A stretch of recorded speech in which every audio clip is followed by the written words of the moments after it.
Hi, I'm Tim. Welcome to Watchbox, and thanks for logging on. If you love this watch, email me, tmosso@thewatchbox.com. It's in the description below. It is your purchase and pricing email question line for buying this or any watch you see on any Watchbox platform. Please reach out to me directly. Email tmosso@thewatchbox.com for pricing.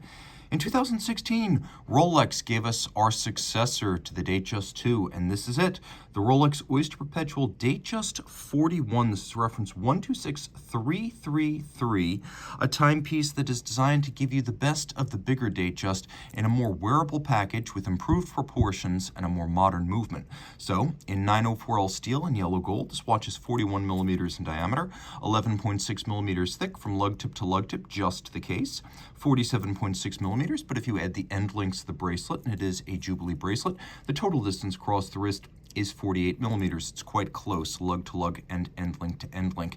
The spacing between the lugs is 21 millimeters. We'll pop open that clasp, throw the watch on my 16 centimeter circumference wrist, and it wears well. It is large, make no mistake, but as you can see, the geometry of these end links, it's pivoted rather than rigid. So instead of having a fight and a flare like you might have had on the Datejust 2, which only included solid end-link oyster bracelets, the Datejust 41 also has a Jubilee, and it's a pivoted end-link Jubilee. So you can pull the bracelet straight down around a smaller wrist. So this watch really wears quite well on a wrist as small as 14 centimeters circumference. Again, mine is 16, and I've got plenty of clearance on each side. Plus, it's low, and it'll slide underneath the dress cuff.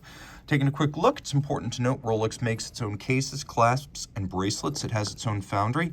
It pours its own alloys, and so it makes its own gold, but it also makes its own steel. What you're looking at here is 904L steel, a high nickel content steel that is particularly resistant to corrosion in the face of certain industrial acids, and perhaps more relevant, sweat, as well as sea salt. You don't need to rinse this steel after exposure to the like. It's that resilient.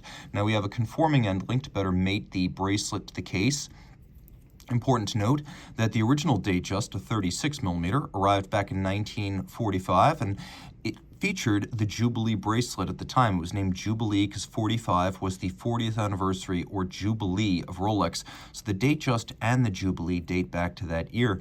Now this is sometimes described as a super Jubilee because you can see the solid center links mean it's a little bit more secure and substantial than the previous 5-link Jubilee dress bracelets. So this can actually function as a sports bracelet. It has that kind of physical integrity. And also because it has many small cross-section individual links, it's more supple on the wrist than an oyster. You can also see it has many gaps on the underside, not just to avoid pinching skin or pulling hair, but to vent the wrist on a hot day if you are using it as a sports bracelet. We have removable links, many of them, on each side of the clasp. No problem sizing this down. Plus we have a Rolex 5 millimeter in and out easy link adjustment system.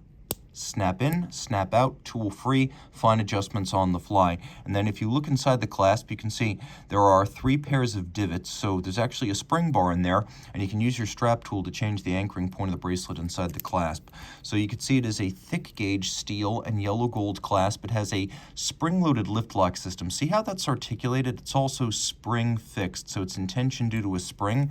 And there's a beak and a hook system. There's the beak, there's the hook. They snap together. So this doesn't just pull open by friction. It snaps shut, it closes, and then you must lift and unlatch it. It is a lift lock system, very secure. Taking a quick look at the case, this is a direct descendant of the oyster case that first bowed in 1926, obviously hugely refined in fit, finish, and materials, but you can see the family resemblance, and longevity of styles is a strength of Rolex watches. We have here a twin lock crown and a screwed-in oyster case back. You know you're looking at a twin lock in gold because it has 2 symmetrical dots. That means a gold twin lock, all this 100 meters water resistant. When you see a fluted bezel, not an engine turn, but specifically a fluted bezel on a Rolex, you know you're looking at precious metal. Historically, it meant some sort of gold, although today you will also find the fluted bezels in platinum. The dial is white. It is lacquer white, like chalk. It's not silver white. It is a gloss white lacquer that has a wonderful purity, almost like a whiteboard. And then there's a subtle contrast with the yellow gold hands, yellow gold logo, and yellow gold indices. All these things 18 karat yellow gold to resist tarnish, oxidation, or discoloring over time. You can tell that this is a post-2018 example because it has that little crown between Swiss and made. Doing a quick Lume shot here. This is Rolex's proprietary Lume. They make it in-house. It is called Chromalite. It is both bright and long-lasting. As you can see, we have a Cyclops eye magnifier to magnify the date. I don't love it on the smaller Datejusts and Date8s, but I actually think it's a great thing to have on one of the 41mm watches, because at the end of the day, it doesn't dominate the dial. It doesn't monopolize the dial the way it does on a smaller watch. The Cyclops eye here is actually quite welcome. Now I'll just wind this watch up so you can see it in action. Not a whole lot to say. 8 beats per second, so 4 hertz. It does have a hacking or stop seconds function, and there is a quick set system for the dates. You can rapidly cycle that.